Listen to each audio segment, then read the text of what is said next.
here. I don't think so. Okay, cool. If there is, I didn't get them. Well, my wife says that she did not receive any additional super chats, so I apologize if you did miss. Don't hesitate to send them in. If you will, say what your super chat was. It makes it easy for them to get it over to me so that I can read it on here. And I do appreciate everybody that does the super chats.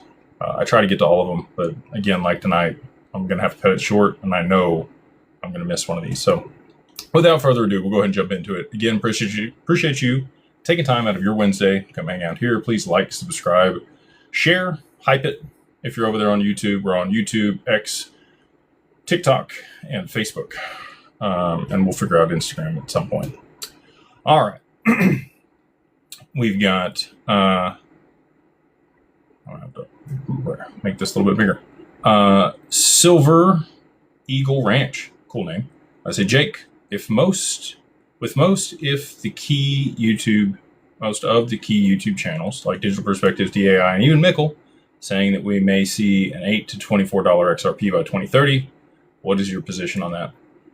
I mentioned this on Monday. I think a lot of people have been, putting out content for an extended period of time, and people beat you up if you talk about what you really believe. And so I think a lot of people have just dialed things back.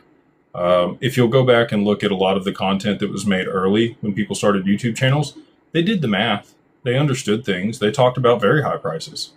And I think, over time, even though they really do believe that, publicly they've shrank on that because it's easier for people to digest smaller numbers, and it's difficult to maintain conviction when you don't get a ton of great feedback from people when things don't happen in a short time frame like a lot of people want.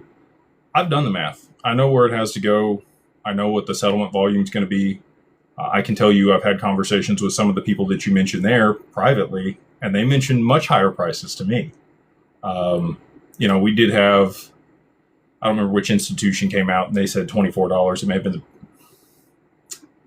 I don't remember who it was off the top of my head, but they said $24 by 2030.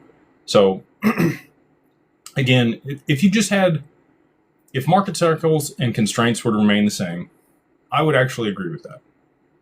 But I don't think that's going to be the case. They're going to tokenize the stock market this year. We're moving to real-time settlement. SWIFT is going to adopt, instant settlement for cross-border payments. We have all these things that we've been waiting on for a long time, and there's no way that XRP can facilitate all of that volume and settlement if it's not a significantly higher price than $8 to $24. Like that doesn't even